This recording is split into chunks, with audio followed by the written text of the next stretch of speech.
Super star Rajinikanth அவர்களை பற்றி இளைய தளபதி விஜய் அவர்கள் கூறியதை தற்பொழுது காண்போம். சின்ன வயசுலிருந்தே நான் ரஜினி ரசிகன்.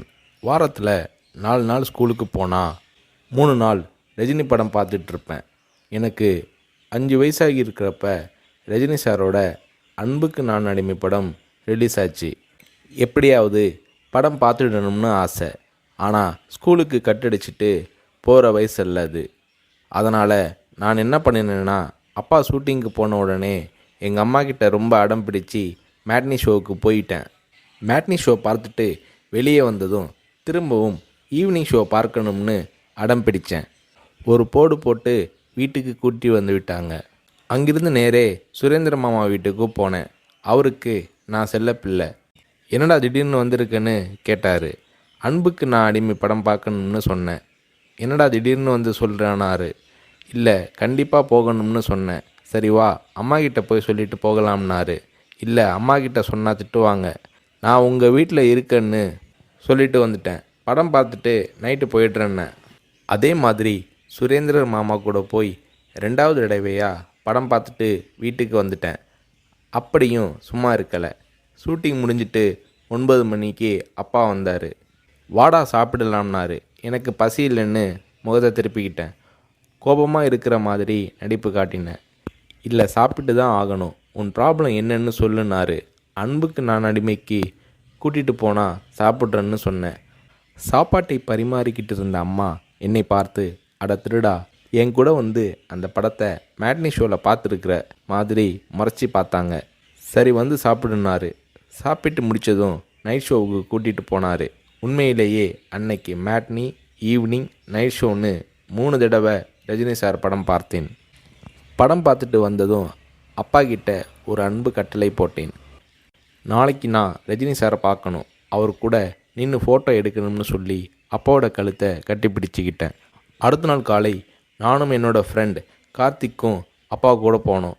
ரஜினி சார் வாகினி ஸ்டுடியோவில் ஏதோ ஒரு ஷூட்டிங்கில் பிஸியாக இருந்தார். நான் ரஜினி சாரை நேரடியாக பார்க்கிறது அதுதான் முதல் தடவை. எப்படி ரஜினி சார்கிட்ட பேசுகிறதுன்னு பயந்துக்கிட்டு இருந்தேன். அவர் கூட்டிகிட்டு போய் அன்பாக பேசினார். அப்படியே என்னை தன்னோட மடியில் உட்கார வச்சுக்கிட்டு என்ன படிக்கிறேன்னு கேட்டார். சொன்னேன், நான் உங்கள் கூட நின்று ஃபோட்டோ எடுக்கணும்னு சொன்னேன். சிரிச்சுக்கிட்டே என் கன்னத்தை தட்டி கொடுத்து எங்களை அணைச்சிக்கிட்டு ஃபோட்டோவுக்கு போஸ் கொடுத்தார். என்னால் மறக்க முடியாது அந்த இனிய நாளை, அவரது அன்பான அரவணைப்பை. வீட்டுக்கு வந்ததும், அப்பா நீங்கள் பெரிய டைரக்டர்னு சொல்கிறாங்க, ஆனால் என்னால் உங்களை டைரக்டராக ஏற்றுக்க முடியாது. எப்போ எங்கள் தலைவர் ரஜினியை வச்சு டைரக்ட் பண்ணுறீங்களோ அன்னைக்கு தான் உங்களை டைரக்டராக ஏற்றுக்குவேன்னு சொன்னேன். அப்பா என்னை பார்த்தாரு. ஒரு ஹிந்தி படம் டைரக்ட் பண்ணுறதுக்காக எங்கள் அப்பா பாம்பே போனார். எனக்கு ஹாலிடேங்கிறதால நானும் அம்மாவும் கூட போயிருந்தோம். மும்பையில் இருந்த ப்ரொடியூசர் பூர்ணச்சந்திர ராவ் எங்கள் அப்பாவுக்கு ஃபோன் பண்ணி கூப்பிட்டதும் அப்பா அவரை பார்க்க போனார்.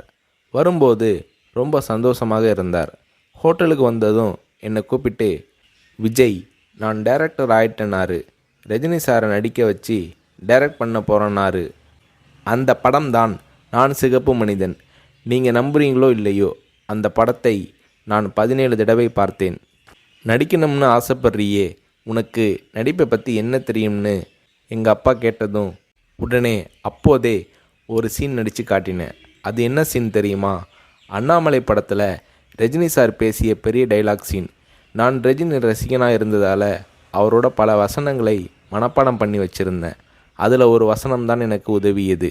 ரஜினி சார் சரத்பாபுவை பார்த்து தொடையில் தட்டிக்கிட்டு கோபமாக பேசுவாரே, அந்த வசனத்தை நான் பேசி நடிக்கிறத கொஞ்ச நேரம் அப்படியே கூர்ந்து கவனிச்ச எங்கள் அப்பா என்னை பக்கத்தில் கூப்பிட்டு, நாளைக்கு உனக்கு மேக்கப் டெஸ்ட் எடுக்கிறேன்னாரு. அவர் அந்த வார்த்தைகளை சொல்லி கை குலுக்கியதும் எனக்கு சிறகு முளைச்சி ஆகாயத்தில் பறக்கிற மாதிரி எல்லையில்லாத மகிழ்ச்சி பொங்கியது என்று நடிகர் ரஜினி அவர்களை பற்றி இளைய தளபதி விஜய் அவர்கள் கூறுகிறார்.